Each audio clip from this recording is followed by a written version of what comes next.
I'm very pleased to be interviewing Liz Janneman, who's EVP Ovation. Thank you for your time today, Liz. Thank you, Charlene. Let's start with your background. How did you get to where you are today? Oh, I started as a sales assistant at Katz in 1983. After learning the ropes of the business from an assistant perspective, I then moved to the agency side. It was Dancer Fitzgerald Sample. I started buying local cable in 1985. And then I got moved into the specialist for national cable. At that time, there were day part specialists, primetime buyer, daytime buyer, syndication buyer. I was the cable buyer. So I handled all of the cable buying for Dancer Fitzgerald Sample, for clients like P&G and Toyota and Northwest Airlines and Payne Weber and etc.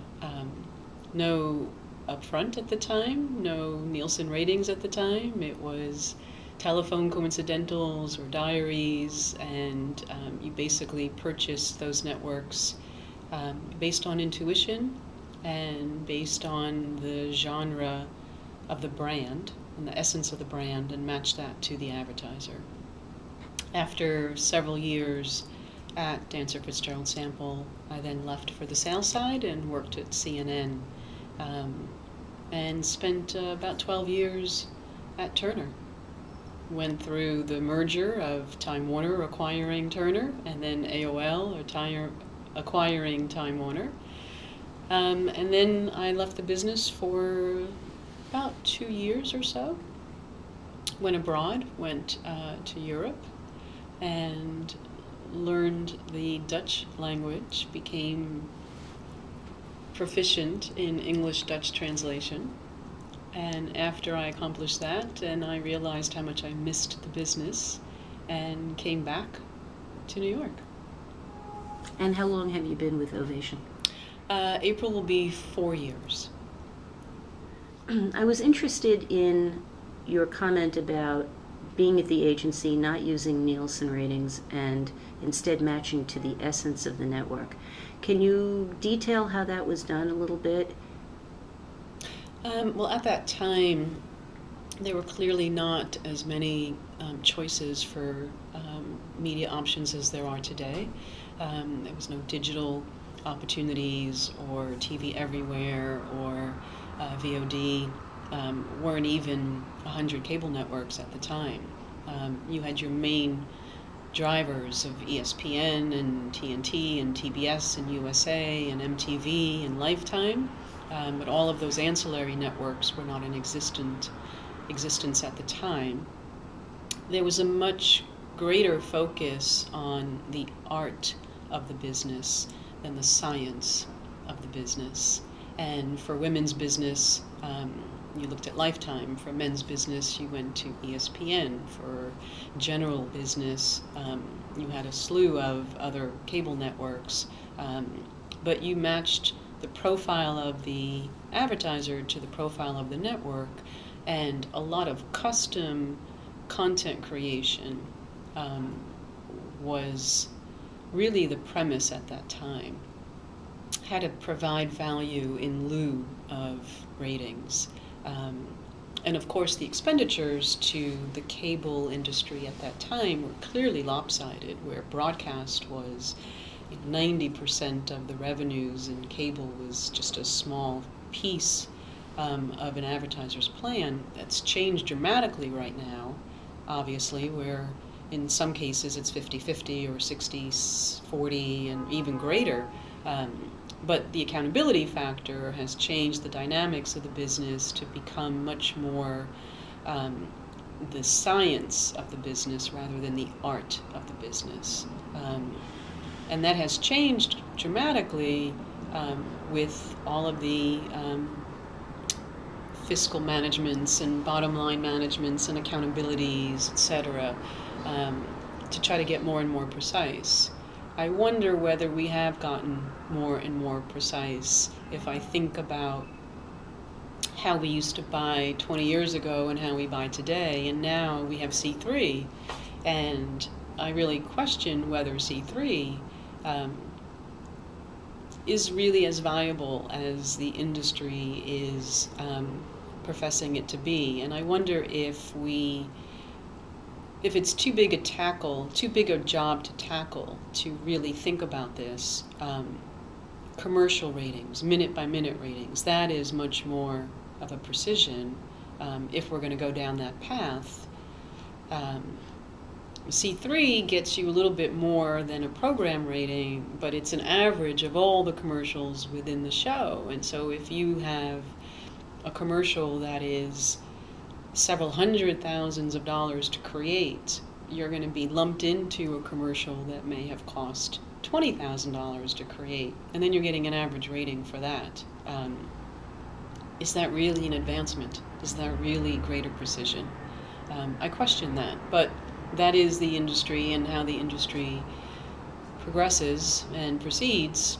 And so as a network, representing a network like Ovation, I'm not in a position to change the industry dynamics, but I would love the industry to have a conversation about this. And the networks are pushing for C7, which is not even providing greater clarity, but yet we're not discussing C3 as to whether that's a good enough tool and what other tools are out there. Do you think there's room now to move more of the art of measurement to bolster the science of measurement,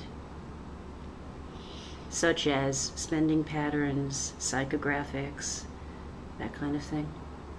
I think that a network the size of Ovation has really prided itself on the ability to work with advertisers to customize either specific integrations or producing specific content or providing ways to connect our brand, which represents the arts, to certain advertisers' brands, and then find a way to provide added value. And I think we do that quite often, primarily because our reach, whether it be in terms of distribution or whether it be in terms of ratings, is not as big as the larger networks. And so I think we're forced to really innovate a lot in terms of content creation, and that's the fun aspect of the business. So we don't have the luxury of going in with number 1 or number 2 slides. We then go in with, here's how we can improve your portfolio, and here's the idea we have to enhance your brand presence. So I think that we push a lot of the art in the deal-making process because the science is so mathematical and we don't play the numbers game. I do want to raise the issue, however, of those networks that claim number 1 or number 2 position, and they're very fortunate to have those positions. But if you look at total cable viewership year over year, you do see an increase as a composite. If you look at the top 10 networks, you'll see erosion there. You do see a decline in terms of year-over-year reach for the top 10 networks. And so I wonder if the positioning right now is very similar to positioning that occurred many, many years ago, where the share of viewing to the share of dollars was not aligned, meaning broadcast networks garnered too much money relative to their share of viewership. And I wonder now that cable has made such inroads to balance those scales, whether those scales need another rebalancing.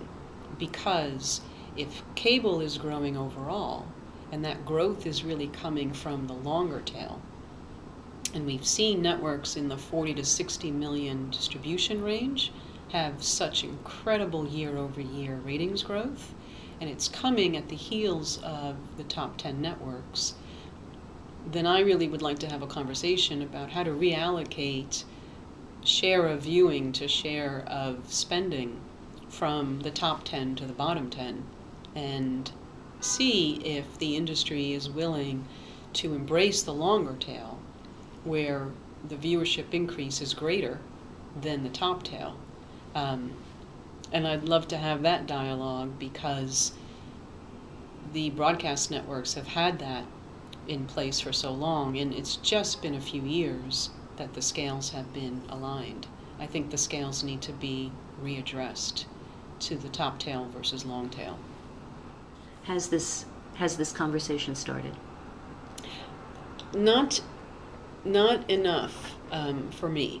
And one of the things that we are doing as we're going around meeting with everybody one-on-one to present our development slate and our original programming and our upfront presentation, one of the first slides that we talk about is the overall growth of cable and the overall growth of the top 10 versus the bottom 10. And what I'm hoping is that I can elicit a response in the buyers' minds to look into this analysis further on their own. They don't have to take the analysis that I did, they can do their own analysis, but I'm trying to get a conversation started by providing them with at least one page of data that's a thought starter for them to explore further on their own, for them to look at how they're allocating money within the cable landscape.